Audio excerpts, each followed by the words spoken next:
So today, this lesson is going to be about something in-depth. That in-depth thing is how to answer in full sentences. Real useful skill that helps you look smart and set you apart from the rest. So get ready to learn something useful.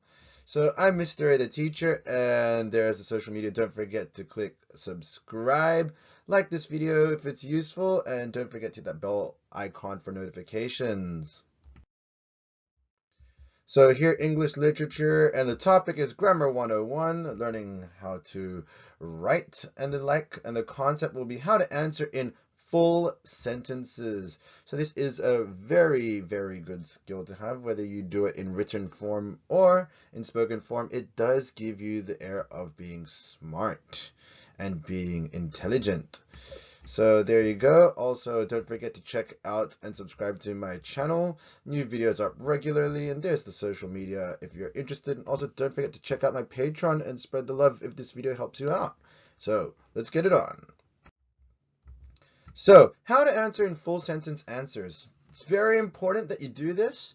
And this is because mainly, just going to be honest, it makes you look smart. Okay, and maybe if you have to fake it till you make it, but first impressions do count. So, more importantly, if you only write an answer, what about if you look at your notes later? So say if you're just taking down notes. How will you remember what you wrote about? Are you going to refer back to the textbook or to the source material? So it's also good practice as it saves you having to copy down the question. It's not about working hard necessarily. It's about working smart. They do go hand in hand, but let's just cut out all the useless effort.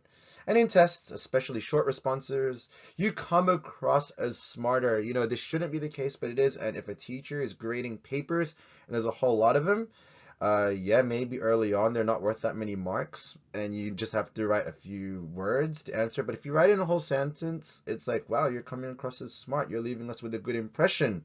For better or worse, whether it happens or not, whether other teachers will deny it or not, you are being judged. And it may come to help you if you write full sentences because you come across as smart, or it may come back to haunt you because it shows signs of laziness. So, for example, chicken curry.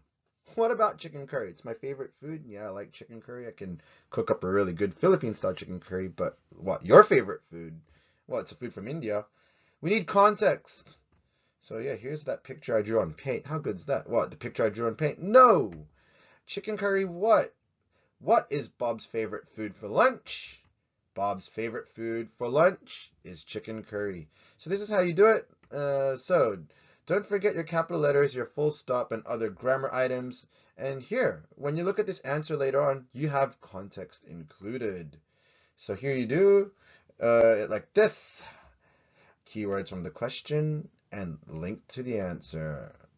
So there you go. Keywords from the question. Bob's favorite food for lunch. And links to the answer is chicken curry. And if you really want to go above and beyond, this is because he likes Indian food and the spices, and it provides him with the nutrition he needs. Who knows? But you know, the more you go on, the more smarter you can come across as because you are explaining and justifying your points. So tell me why for a better grade. Also, the more you put, the better your grade, so long as it is relevant and answers the question.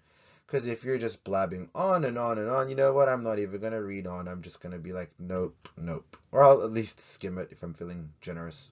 Yeah, fat chance, not happening. So for example, here's another one. The UK, the USA, France, the USSR, that's the Soviet Union, and China. What? So they're countries? Or, yeah, there's the flags. Comments below if you know the answer. Well, I'll give it to you now. Hey, and there you go. Look at these two flags. Dun, dun, dun. Well, are these countries big, old, rich? Well, here's the question. Who were the Allied powers in World War II? Here's a history question. The Allied powers in World War II were the UK, the USA, France, the USSR, and China. Don't forget your Oxford comma here. So that answer at the top, bye-bye, no. And as I said before, don't forget your capital letters, full stop, and other grammar items. So here, when you look at this written answer later on, you've got your context included. So again, keywords from the question, link to the answer, And there are the key words from the question. The Allied powers in World War II. Who were? So were. And there's your answer. Well, taken from the question. And again, tell me why for a grade. And again, don't blabber on about useless stuff. But the more you do say, and the relevant it is, the more marks you will get. And one more example. Because he was hungry. Why did Bob decide to go fishing? So there you go. Again, there's Bob. Bob decided to go fishing because he was hungry. That first answer there doesn't quite cut it because it's not a full sentence. This one is.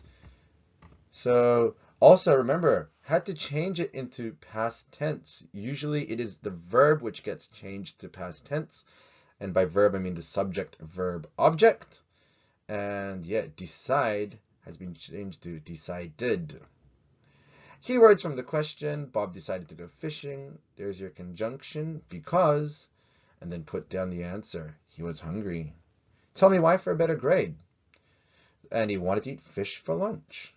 So again, compare the because he was hungry to Bob decided to go fishing because he was hungry and he wanted to eat fish for lunch.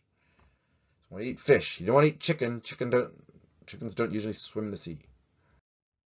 Other example, Australia. So what's the largest island continent in the world? The largest island continent in the world is Australia. Or you can flip the order around. Australia is the largest island continent in the world. It's not just Australia. Yes, the answer is right, but who looks smarter? Yes, you are being judged. You are being word shamed. And word order doesn't matter too much if the answer is grammatically correct. So keywords from the question again, the largest island continent in the world. So there they are, boxed up. And there's your conjunction, is, and then put down the answer, Australia. This is Australia. Avoid getting sued because it's not really copyright, it's parody, and it's educational purposes. If you know the original song, let me know down below. And for extra marks, tell me why. Include a stat or a comparison, etc. This is especially true for geography. So Australia is the largest island continent in the world with a size of 7.692024 kilometers squared, according to Geoscience Australia. So there's your stat. And don't forget to cite your sources. Do not plagiarize. Do not make up stats. Lying is haram. It's against the Bible. It's probably against a whole lots of other religions. Haram is like for the Muslim people out there. And yeah, just lying makes the world a worse place generally. Unless they're white lies. But yeah, put down the stat where you got it from. And anyone can quote a quote or list a literary technique, but it's analysis and criticism, which is well thought, that's something smart people do. So let's just extend upon that. So analysis is what meat is to a cheeseburger. The better your meat patty, the better your burger, the better your analysis, the better your essay response. This is what separates a good analysis from not so good answers, which are meat. So here's a good burger for a good paragraph. So top button is your introduction sentence, your thesis, answer the question or the key point which introduces to the rest of your paragraph. Sauce is your elaboration, tells us more about your paragraph and gives us the unique flavor. The salad's the technique or the strategy that introduces the proof. The cheese is the proof itself, your quote, the book, the magazine, the event, the stat, the case study, etc., depending on what subject you're doing it for. And then your patty, that's your analysis. This is what makes or breaks your essay. This is the proof you can think.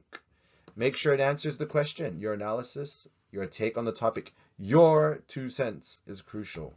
And then you wrap it up with the bottom bun of a burger. Say that, takes us to the next paragraph or wraps us off and takes us off to conclusion. Look, these buns look similar. Why? Because they kind of are. One's going to tell you what you're going to do in your paragraph.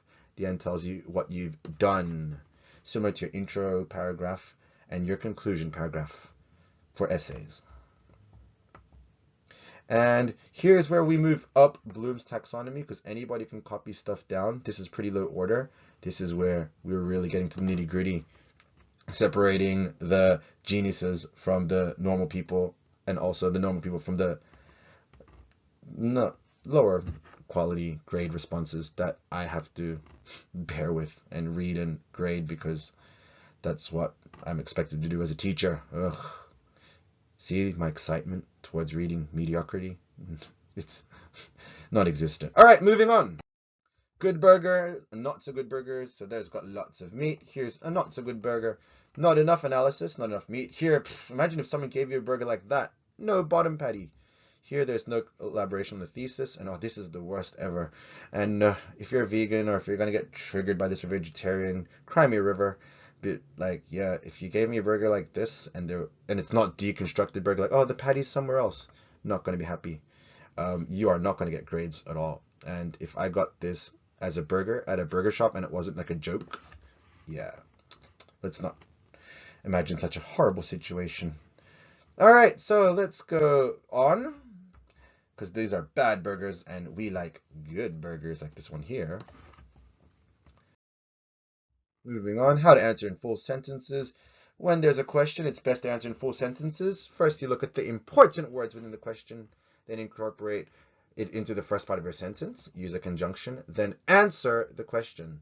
Sometimes you may need to change the word order or tense to make the sentence grammatically correct. So thanks for watching and your support. Please subscribe and check out my other videos. Spread the word to your classmates, your friends, and colleagues. And check out my Patreon and spread the kudos and the love if this video helped you out. And remember, I've given you knowledge, so if someone asks you what you learned today, here's an answer you can tell them, and that's pretty good if you go to public school, because that means you're not wasting taxpayer money. And also, there's special thanks and shout out to the following: Karen Yeager, T. Bull, and Mr. Nair for making me passionate about English teaching, because pretty awesome. And yeah, usually I am from the social sciences, but I can do this too. We'll leave you to it. Study hard for a bright future. Catch you on the flip side. Bye now.